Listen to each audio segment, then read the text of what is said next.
ಇದ್ರೆಯಿಂದ ತಂಗಿರ್ಬೇಕು ಗುರು. ನನ್ನ ತಂಗಿ girls gang ಎಲ್ಲ ಟ್ರಿಪ್ ಹೋಗ್ಬೇಕು ಅಂತ ಅನ್ಕೋತಿದ್ದಂಗೆ ನಮ್ಮ ಅಣ್ಣಂದೆ ಟ್ರೀಟ್ ಇದೆ, ಅವ್ನ ಗಾಡಿನೇ ಬುಕ್ ಮಾಡೋಣ ಅಂತ ಹೇಳ್ಕೊಂಡು ನನ್ನ ವೆಹಿಕಲ್ನೇ ಬುಕ್ ಮಾಡಿದ್ಲು.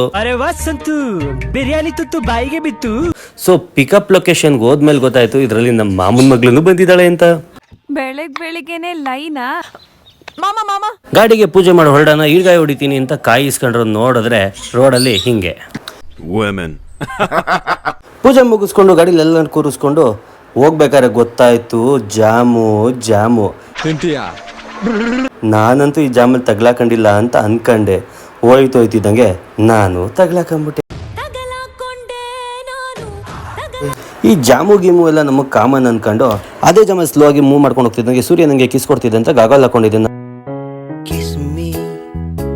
ಇದು ನನ್ನ ತಂಗಿ ಹುಡುಗಿರ್ಗೆಲ್ಲ ಲೇನ್ ಹುಡಿಯಕ್ಕೆ ಹಾಕೊಂಡವನೆ ಅಂತ ಅನ್ಕೊಂಡಿದ್ಲು. ಅಷ್ಟು ಒಳ್ಳೆ ಹೆಸರು ತಗೊಂಡಿರೋ ಹುಡುಗ. ಅದಾದ್ಮೇಲೆ ಟೀ ಕುಡಿಬೇಕು ಅನ್ಸೋರು, ಟೀ ಕುಡಿಯಕ್ಕೆ ನಿಲ್ಸಿದ್ದೆ. ಟೀ ಕುಡಿದ್ಮೇಲೆ ಹೇಳಿದ್ರು ನವಗ್ರಹ ಮೂವಿಲ್ ಬರೋ ಸಾಂಗ್ ಅನ್ನು ಹಾಕೊಂಡು ನಾವು ಗಾಡಿ ಎತ್ತೀವಿ ಅಂತ ವಿಡಿಯೋ ಮಾಡಕ್ ಹೋದೆ. ಡಾಮಾರ್ ಟೀ ಕುಡಿದ್ಮೇಲೆ ಬಂತು ನೋಡು ಶಕ್ತಿ. ಎನರ್ಜಿ ಕಮ್ಮಿ ಆಯ್ತು, ಊಟ ಮಾಡಿದ್ರು ಶಕ್ತಿ ಬಂತು, ಮತ್ತೆ ಶುರು ಆಯ್ತು ನೋಡಿ.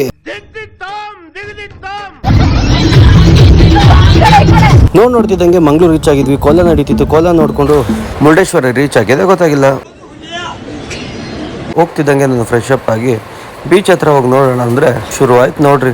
ನಾನೇ ಮುಸ್ತಾಪ. ಅಲ್ಲಿಂದ ಇಡ್ಗುಂಜಿ ನೋಡ್ಕೊಂಡು ನೆಕ್ಸ್ಟ್ ಅಪ್ಸರಕೊಂಡ ವಾಟರ್ ಫಾಲ್ಸ್ ಬಂದ್ರೆ ಮಕ್ಕಳು ಹುಚ್ಚೋಯೋ ಥರ ಇತ್ತು ನೋಡೋಕ್ಕೆ. ಅಲ್ಲಿ 150 ರೂಪಾಯಿ ಕೊಟ್ಟರೆ ಜೋಗಲೆಲ್ಲ ಇಡ್ಬೋದು ಅಂದರು. ಅದನ್ನೇ ಅಡ್ವಾಂಟೇಜ್ ತಗೊಂಡು ನಾನು ಮತ್ತೆ ಮುಸ್ತಫಾ ಆಗೋದೆ. ಆಮೇಲೆ ಇವ್ರು ರೀಲ್ಸ್ ನೋಡೋಕ್ಕಾಗದೆ ನೆಕ್ಸ್ಟ್ ಅಲ್ಲಿಂದ 1 hour ಹೋಗ್ತಿದ್ದಂಗೆ ನಾನು ಯಾರಿಗೋ KGF ಮೂವಿಗೂ ಕಮ್ಮಿ ಇಲ್ಲ ಅಂದ್ಕೊಂಡು ಪೋಸು ಕೊಟ್ಟೆ. ಮತ್ತೆ ಅಲ್ಲಿಂದ ಮ್ಯಾಂಗ್ರೋವ್ಸ್ಗೆ ಹೋಗ್ಬಿಟ್ಟು ಮ್ಯಾಂಗ್ರೋವ್ಸಲ್ಲಿ ಫೋಟೋಸ್ ಎಲ್ಲ ತೊಗೊಂಡು ನೆಕ್ಸ್ಟ್ ಹೊರಟಿದ್ದು ಮೇಯಕ್ಕೆ ಹೋಗಿದ್ವಿ. ಸೊ ಆರ್ಡ್ರ್ ಮಾಡಿರೋದು ಬರ್ತಿದ್ದಂಗೆ ನಮ್ಮ ಮಾಮನ ಮಗಳು ಫೋನ್ ಎತ್ಕೊಂಡು ಸ್ನ್ಯಾಪ್ ಹಾಕಕ್ಕೆ ಶುರು ಮಾಡಿದ್ಲು. ನಾವು ಏನು ಕಮ್ಮಿ ಇಲ್ಲ, ನಾವು ಹಾಕ್ತೀವಿ.